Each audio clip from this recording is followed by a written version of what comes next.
The number one thing I would do though are rule changes. Okay. The number one thing. Yes. Oh, tell me. So number one, reduce timeouts. Current problem: too many timeouts disrupt the game's flow, especially in the last 2 minutes. Proposed change: You sound like Darvin Ham. Each team should be limited to 3 timeouts per half, with only 1 allowed in the final 2 minutes. This would keep the game moving and heighten late game excitement. I will say timeout breaks are getting a little frustrating. You get 7.5 to start, but then Way too many. But then in the last there's 2 some minutes, 30-second timeouts. but then in the last 2 minutes of every quarter, you get 2 timeouts only. So it doesn't matter if you didn't use a single timeout in the entire quarter. You only get 2 timeouts in the last 2 minutes. That just means that you can use 5 timeouts before the 2 minutes. Why wouldn't a coach use that? But you can only call a timeout when you have possession of the ball. Well, here you go. It's not like in the NFL. It's not like that where doesn't happen often. What do you guys think of my change? Each team should be limited to 3 timeouts per half, with only 1 allowed in the final 2 minutes. This would keep the game moving and heighten late game excitement. The only reason why I would disagree with that is because some of those timeouts can be key. When you're in a 2-possession game with 30 seconds left, you want those 2 timeouts. But you got to keep the game moving. Another reason why there are a lot of timeouts throughout a game is because you have designated timeouts that you have to take during the game. That's fine. Those are media timeouts that allow the commercials to air for the sponsors. They have to take those. Just lower it. No, because if you're the NBA, you need those slots. For the advertisement, for the advertisers. You need those timeouts. I don't know. You need the money for that. He does have a point. I don't disagree with you per se, but the NBA has no incentive whatsoever to reduce timeouts. And also, it's just an idea. And look, also look, it's not just a timeout. I like it, but I don't think there's a chance in hell that the NBA would. It's also not that because they made the new rule a couple years ago where anything under the 2-minute mark is reviewable. So it's like any out of bounds call, any little foul call, Keep that. That's fine. But that's what's ultimately slows the game down even more. No. I would say that slows the game more. But I would much rather have that because in the last 2 minutes, if there's a pivotal call that's missed, and then everyone's like, "Well, where the fuck is the period?" Which, by the way, every single time they have a review, you have like a fucking 2-minute time slot for all your fucking commercials for Ozempic. Mike Malone challenging a call in the first quarter, 10 minutes into the game because the ball bounced off Nikola Jokic's cock. The only time that I would actually, honestly, I would get rid of all of. Anyway, second thing, eliminate the take foul. Current problem: defensive teams stop fast breaks with intentional fouls, which slows down the game and reduces exciting plays. Proposed change: award 1 free throw in possession to the offensive team for intentional fouls on fast breaks, as recently trialed in FIBA competitions. I think they tried to do something like that before, trying to limit the take foul. It's like it was kind of in that same vein, I think. Yeah. Anyway, third one: is that yes or no for the second one? Sure. Okay. Yeah. Third one: change the draft lottery. We talked about that. I think they should up the level of fouls, team fouls, to get into the bonus. That's not a bad idea. Because when a team gets in the bonus, there's teams getting in the bonus now 7 minutes into a quarter. And every time they get fouled, that's a pause for free throws. Yeah. Which ultimately slows the game. Number 4, revise defensive rules. Current problem: defenses become more challenging with stricter foul calls. Proposed change to balance the game and give defenders more tools to stop elite scorers, allow more physical play in certain situations, for example, hand checking. I would bring back hand checking, in my opinion. I might sound like an old head. And number 5, can either of you give me a definition of what hand checking is to you? Hand checking is using your hand to prevent the progress of an offensive player. Yeah. So you can put your hand on their hip, and if they want to drive, you can just push them and direct them to somewhere else, as opposed to using your body, which is what the NBA wants. Mm-hmm. Right? So if I'm guarding you on the perimeter and you want to drive out, now players who use their body still get fouls called. Well, they're just blocking. Well, you're gonna have to make it more lenient. I don't think you could even train an NBA referee to be able to do that properly. At the rate of what they're calling fouls and how, sometimes there's no physicality to prove a foul call. Yeah. I don't know how the hell you would even implement that correctly. Like, I don't disagree with it. Don't get me wrong, but these are things that are like so far gone. I know. In the game that, like, how the fuck would you even begin to teach a referee how to look out and not call hand checking? I think you should be allowed to be a little more physical. Now, I'm not saying the fucking 90s like the Pistons, all right? I'm not saying that they should be literally just beating the shit out of each other, but you should be able to physically impede somebody, either driving to the basket. Steph Curry, for example, like, you should be able to at least, like, tug on him when he's like, you know what I mean? Like, I would. I think so.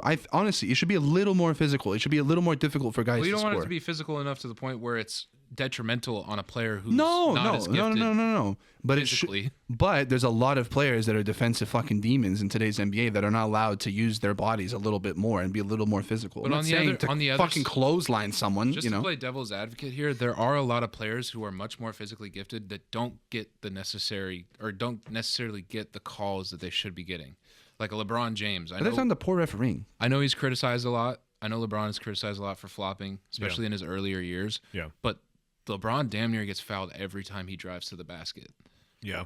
So there is a very huge discrepancy between players like Shai Gilgeous-Alexander, who isn't as physically gifted as LeBron, but he uses a lot of his talent to drive to the basket. Yeah. Which then results in him shooting 10 plus free throws a game. Joel Embiid as well. Joel Embiid as well. Also, I think I would bring back to the basket rule as well.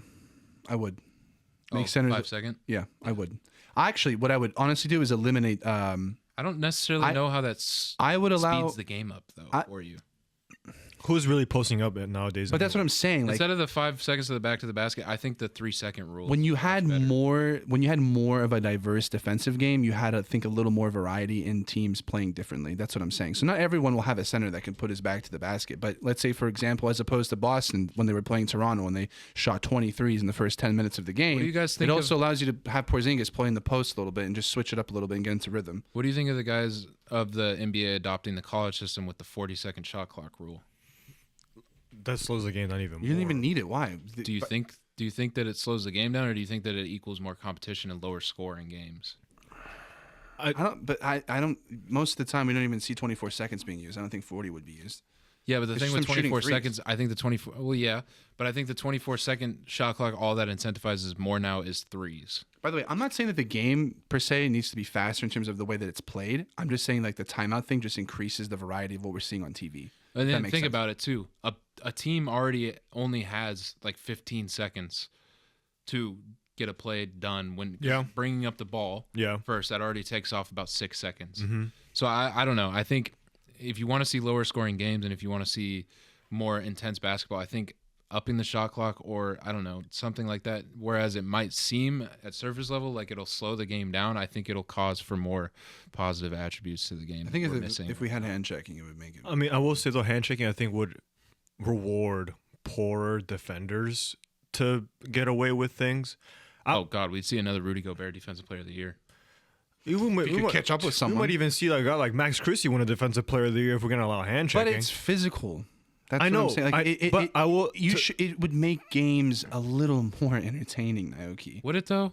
I think it would. I don't think so. Look at the fucking comment sections of all this shit. It's just like everyone just assumes, like, you know what? There is a point to it that all of these guys just don't. They are claiming that it's less physical and softer, but like, does hand checking necessarily solve that problem? I think it adds more defense to the game. But is that lacking. defense though? Is that skill? I think look, any sport, right? You guys are NFL fans, which of course is entirely different to the. That's hard to NBA. compare it to the NBA. I'm just saying, but at least what you guys value in it is that it is an entertaining, physical. Now, am I saying that these guys should be? The NFL is very soft now. I'm just saying, at least you could fucking like hit someone or like. No, but see, I don't take. You can impede But that's not someone what trying to but score. That's not what the NBA is. You can't about. even touch that's someone, even bro. what the You do NFL this really to is about. Naoki. You touch Naoki like that when he's driving to the basket. It's a fucking Well, foul. that is what the NFL. It's a flagrant. I know, but the like- NFL is hit someone as hard as you fucking can. Yeah, for sure. But at least hope like, they don't at least score. for me, right, as an NBA fan and even as an NFL fan, right, I find more entertaining skill, right? You defend a person, you're a DB, and you don't touch him, and you still get a pick. No, or you still defending is an art. it's an art. And that hand lacks. checking. No. Hand checking eliminates. Eliminates the In art. my opinion, the best era in terms of balance between skill and defense was the 2000s. I would incorporate 2000s rules in today's NBA because you get the balance of both. And they took out hand checking in the 2000s, by the way. So if you guys don't like hand checking, but you you also could have to- still be you- physical. Maybe it was the way that refs were calling games and You the also players have were to factor different. in the fact that like a lot of a lot of the 2000 players that were considered good defenders at that time couldn't even hold a candle to some of the offensive players that we have now. That's fair, but okay, but then why we should see the defensive players now be able to play defense? That's the thing. No, They see, do. They do. My thing is right now. I mean, guys, my thing- everything's called, man. Everything is a foul now. I don't no. disagree with Yeah. what you're saying. I'm just saying I don't know if hand checking is the Okay, way it that might we not really be hand want checking. to- Okay, that's fine, but Maybe there like- should be some level of physicality to it. Like my thing right now is Because if your thing is entertainment, right? If your thing is entertainment, I want a right? balance. I know you want to balance, but if your thing is entertainment and you want to watch physical basketball and you want to be entertained by it, I don't necessarily know if giving Rudy Gobert the opportunity to just push a player instead of actually having to play defense is a solution. necessarily is a solution to the entertainment of basketball. I think we could agree with this, and I'll give you guys one example. One of the best games of basketball I've watched in recent memory was when Serbia played the U.S. in the semifinal. It had everything, like literally everything. We had defense, we had scoring, we had talented players on both teams, players that I've never fucking heard of. Like it was an underdog against the Goliath of basketball, and it was a close game. Why? Because FIBA has good rules. Like, for example, eliminate goaltending. That would be sick. Hit the ball off the fucking rim. That would add a little more of excitement to the game. Like, we saw LeBron James playing fucking like actual defense for the first time in like 10 years, since probably like when he was playing in like actual defense that we were seeing in the NBA like during the Miami like period before they really like. I'm not saying hand checking is going to fix everything. It's not. You guys are probably right. You're going to see more subpar players being able to at least impede play. But I do believe that you should be able to impede play. Now, what that looks like, I don't know. But if you could incorporate a little more FIBA into the NBA, like you said, Naoki, because you are very big on watching talented players play basketball, I also think, like we said, all of us, that there is an art to playing defense.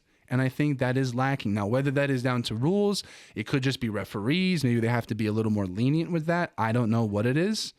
But something needs to change. See, my thing is... Because no one wants to watch 140 points being scored every night. No, my thing is... That to me is not talent. I genuinely believe we have the most talented defenders, the most intelligent Serbia and defenders. USA combined for the most three-pointer shot in an Olympics semifinal game in... That's fine. Ever. That's fine. That's fine. But it was still a great game to watch. No, it was a great game. It was I'm just saying it kind of goes against your point of just jacking up threes. I don't mind there being threes being shot. That's the nature of the game now. But as long as we can see these guys also play defense while they're doing it, which there was defense being played, I'm fine with that. Yes. It's just the NBA. 71 three-pointers. It's just the NBA is just like, dude, when we were watching the Toronto game, it was just literally just like sit in the corner, throw it here, go there, shoot there, shoot which again, I don't disagree with. Which is fine. Analytics, whatever. But also defense. See, my thing is, I believe is genuinely much more impressive. I genuinely think it's much more impressive to stop someone with the current rules, to stop someone from scoring without fouling. I don't. With the current rules. I don't. With the current rules? Because you're not allowed to do anything. No, if you don't get a call. Okay, if you can stop someone without committing a foul with today's rules, that to me is much more impressive than hand checking someone, I don't impeding think it's them. impressive. I'm about the art. I'm about the fundamentals. I'm about these. But there's nothing really fundamental about that. No, there is an art to stopping someone from scoring without fouling them. There is a genuine art in that. People were doing that in the 90s. No, yeah, because you had hand checking. Imagine with today's rules, but you stopping can argue, someone you can without from argue that scoring. up with any other era of basketball. It's just how No. the game is progressing. No, Zay. You could say that in the 80s. You could say that in the 80s. People were getting clotheslined and still scoring. I And know. that wasn't considered a foul. Now, is that the right thing to say? No. No. I'm not defending it. I was bringing up the point that I think it's much more impressive in today's NBA, today's rules, everything, today's officiating, today's rules. It is much more impressive to stop someone from scoring without committing a foul with today's rules in today's NBA than it is to stop someone with hand checking from back in the day. That's what creates the art of defense. I believe even you give Drew Holiday hand checking, you give Derek White hand checking, you give Herb Jones hand checking. You put those guys in the 90s, they're clapping up everyone. Every single one. It's just because of how athleticism and like how athleticism as a whole has developed. I don't know. Look, honestly, look, We're looking at more athletic players than we That's have fair, ever seen. but I much also more think intelligent because of all these rules that are in I place. don't think that's the case, Look, man. respectfully, Gary Payton, one of the greatest defenders ever. You're getting cooked by Shea this year in this NBA. You're getting cooked. Because he You're fouling can't out. fucking use his body. Okay, There's not but- anything impressive about that. But Drew, it's more difficult. But I That's what he's trying to- also that's what he's trying to disagree say. with the fact that players now are more talented than they were 20 years ago. But you put Gary Payton Athletic, today. yes. You put Gary that's the Payton in nature of the today. game. He's fouling out in 2 minutes. You put Drew Holiday on John Stockton in 1993. John Stockton's getting subbed out. He's not gonna want to play. The last thing was increase replay efficiency because it's too long. And I said introduce a time limit for reviews, 90 seconds, and give referees discretion to make quick calls without excessive delays. I don't know, because then how can you make the right call if you're on a time If your limit? job is to be a professional referee, you should be quick at your job. It's the out of bounds calls that take up the most amount of time, right? Because for some reason they don't have high resolution, high speed cameras all around the arena. Every time I see a Of course review they on fucking the do. No, they don't, because every time I see a Well, then do review it. on the TV, It's always it's a like terrible angle. it's all terrible. Yeah. They're Doesn't moving. make any sense. They're moving at like 12 frames per second. It's like, what's going on? You're the NBA. You can't even get like a good camera to get a replay from. It's like, what's going, bruh? You know what I mean? So that's my point. It's like especially when you're trying to make a call like right there on an out of bounds call. Maybe both guys touched it, or one guy in microseconds touched it before the other. It should not take longer than 2 minutes to look at something. And if it does, you're a terrible ref. Well, it's not even just that. It's just I think if you really And if you really that's an want to do issue, it right, the fucking camera angles, then get better camera angles. I don't Well, understand. you know, like- the refs are also getting intel from No, I know. The replay center. Yeah. Caucus. it's the Caucus, New Jersey. Yeah. They're not like the ones that are truly deciding it. Well, they're getting analyzing intel. I know. No, they're analyzing, they're but analyzing they don't have everything. the final say in it. I know. And that takes time sometimes transmitting. That's fine. That's Well, they fine. had the final say in it. They just okay, They do. what's It going could on be here? What am I? quicker. But they're advised from upstairs. Everything. All I'm saying is all these rule changes just make everything efficient, like you said. It's not changing a lot. It's making it more efficient, right? I'm not saying, and again, going back to the rule thing, I'm not saying make it how it used to be. All I'm saying is allow them to be a little more physical. What that ensues, I don't know. I'm not a ref. I don't run the NBA, but I think we can all agree that like some of the calls that we see nowadays are ridiculous, and that goes down to ref inconsistency. We see things getting let go in the postseason, which is fine. It's more intense. But if you're going to have that consistency, then have it throughout the entire season. Well, I think it would make the game a little bit more. I think teams like the exciting. Oklahoma City Thunder are teams that are progressing the NBA in the right direction. Same with Memphis. Because not only are they're almost the perfect example of why the role player still exists. They have a team structured around one superstar. His name is Shai Gilgeous-Alexander. Yep. And then they have a plethora of players that play perfectly around what he does. Yeah. The Celtics do the same thing. That is what the NBA is about, in my opinion. Not only do they shoot the three-pointer well, but They defend it extremely well. incredibly well. Yeah, and they force the most turnovers in the And NBA. they might be the next team that creates the next blueprint. Whereas the Celtics created that blueprint last year of a team who we're just going to outshoot you and there's nothing you can fucking do about it. Yeah. So I think there are some positive things to look at when you look at the NBA in terms of its entertainment value. There are teams that are working in the correct direction of kind of revising what we may have been lacking in the last few years. Yeah. I don't particularly think that what the things that need to be fixed about the NBA comes down from the super high ups of management up to the commissioner. I think a part of it At the end of the day, it's the players that step on the court. It's also the play. I do think for the most part it is from a ground floor level, from what we're actually seeing executed of the product on the floor on a consistent basis, whether that is the referees. Coaching could be at a higher level as well. Well, I think with coaching, right? And this is a whole nother thing that I can get into, but we'll say that first. yeah, we'll say that for another time. But yeah, it ultimately just comes down to the stuff that's happening on the floor. It's not necessarily the problems that come from the higher ups, from upstairs down. It goes from down to the up. At the end of the day, employees make the company. Exactly, and so it's like, Well, without the employees, you don't have. Well, without the fans, you don't have employees. well, yeah, but it's like we're just saying that the issues ultimately lie in the product of the floor. It doesn't. You can impose all these rule changes all you want. If these guys don't perform on a night-to-night basis, and that's what you're seeing. But That's that- why all these issues are an issue. That goes down to comfortability. It goes down to What? yeah. What do you mean comfortability? It goes down. I think it's not just the players. I think it's very easy to criticize the players, but I think that the NBA as a whole. No, I would say it's easier to criticize the It's easier- upstairs No, downward. That's what I'm saying. That goes down to comfortability. If there's not change within the upper echelons of the NBA, then the players will not feel the pressure from those above them to do what they're They supposed are to do. changing. They're changing every single year. They're trying to. Obviously, the upper management is still liable, but what we're trying to say is They're not held accountable.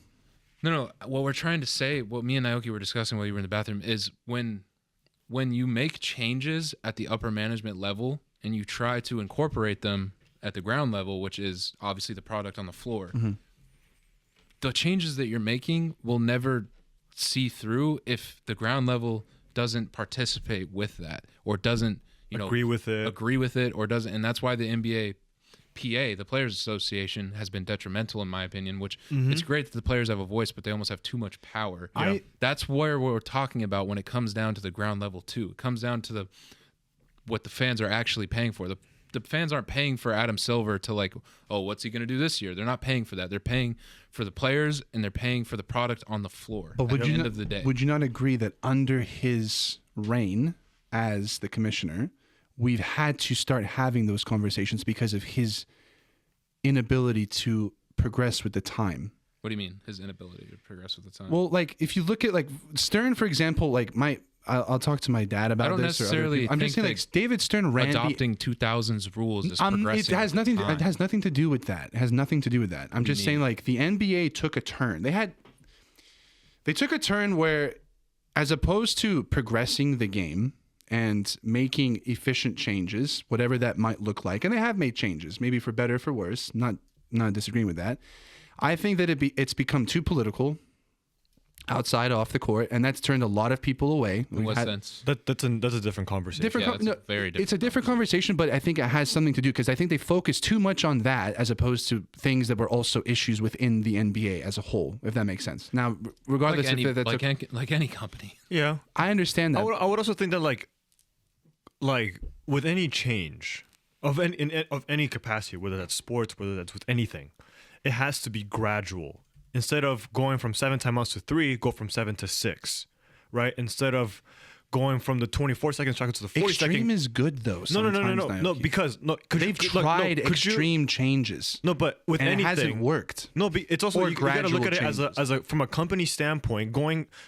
Just imagine if Apple one day just stopped making Apple products and just started selling fruit. They were just like, what? That's an extreme change. So with sports too, it has to be like instead of adopting the play-in tournament, just do 8 plays 9. Yeah, and stuff like that. That in itself was not a really extreme. It was just a gradual change. But because of viewership, by the way, it didn't enhance anything. It didn't make anything better. That's how you have to see how it looks like from 7 timeouts to 6 first. I'd argue the first play-in games though, that first slate was incredible. That Lakers Golden State game was incredible. Yeah. And that needed to happen because it showed. The NBA constantly does this thing where they change something and then they don't revamp it. Like they don't because they just assume. Naoki's point. They don't gradually which jump is why into it. you need something extreme to happen because you can't just pin all your hopes on the end of the season having 6 games for these guys to play thinking that that's going to increase your viewership. You know what I mean? Like you need like the league change, for example, would be fucking incredible. It would literally be a new era. Like, for example, look at the 60s and the 70s, right? You had the NBA and you had the fucking ABA.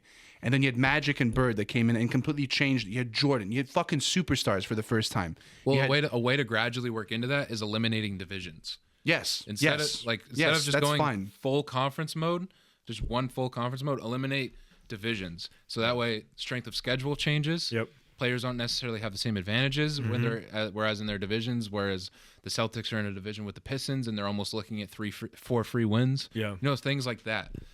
Eliminate divisions and then see where it progresses from there. And if that progresses in the direction that you want to go in, then you start with the conference talk. My only argument, you don't just jump straight into it. But that's the thing that I think the NBA needs to do is that we've seen because we've seen the small little changes not do much.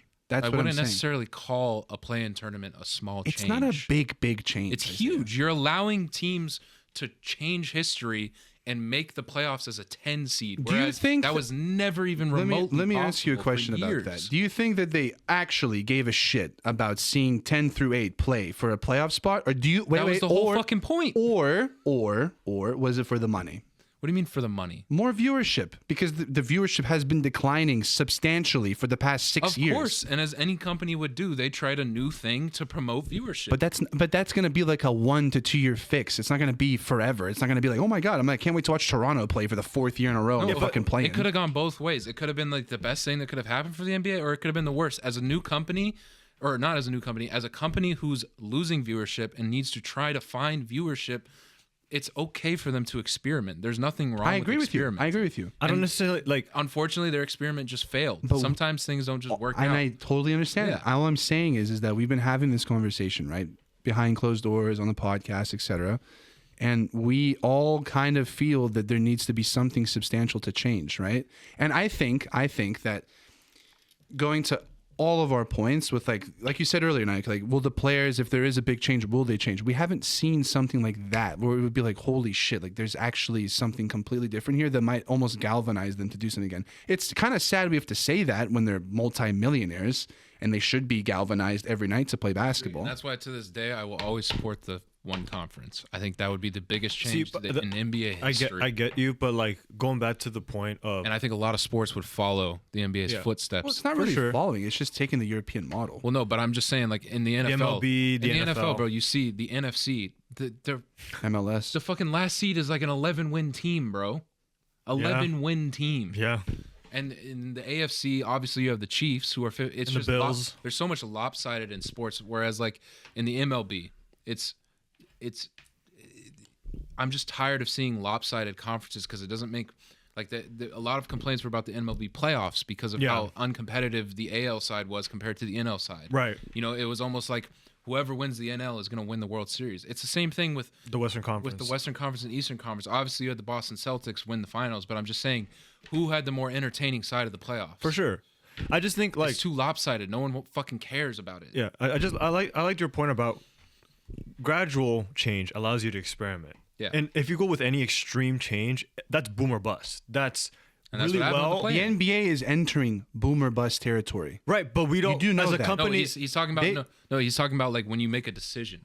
Like a single decision could be boom or bust. You make it extreme. They fucking shot themselves in the foot with that streaming. Because look, Adam Silver signs that streaming service deal for $70 billion with multiple if the product is going to stay how it is for the next 5 to 10 years, however long, I think the deal is 10 years, right? 10 years. If it's going to be like this for the next 10 years, they're going to lose a shit ton of money. We might not even have a fucking NBA in 10 years if it's going to continue down the line like this. Seriously. Yeah, but then you can also implement one big thing. What is the NBA going to look like? Accelerate your downfall. We don't even know if what is the NBA going to look over our head in 10 what is the years, what is the NBA going to look? combo? But what is the NBA going to look like without LeBron James, Steph Curry, Kevin Durant?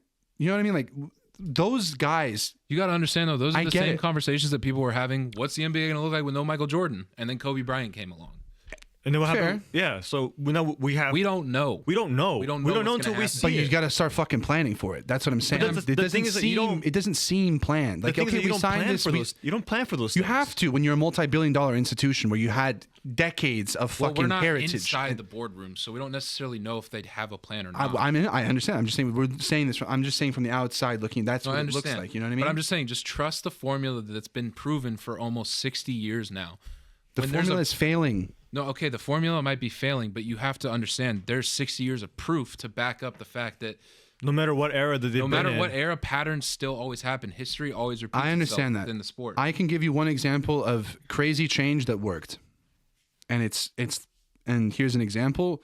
In the 90s, this is when like TV exploded into sports. NBA, soccer, everything, right? It became prime time TV, boxing, everything just was on television, right? Mm-hmm. The NBA is stuck still in the cable era mindset, and now they're just starting to adjust and doing it poorly to the streaming service platforms, in my opinion. Which we all agreed with, right? Yeah.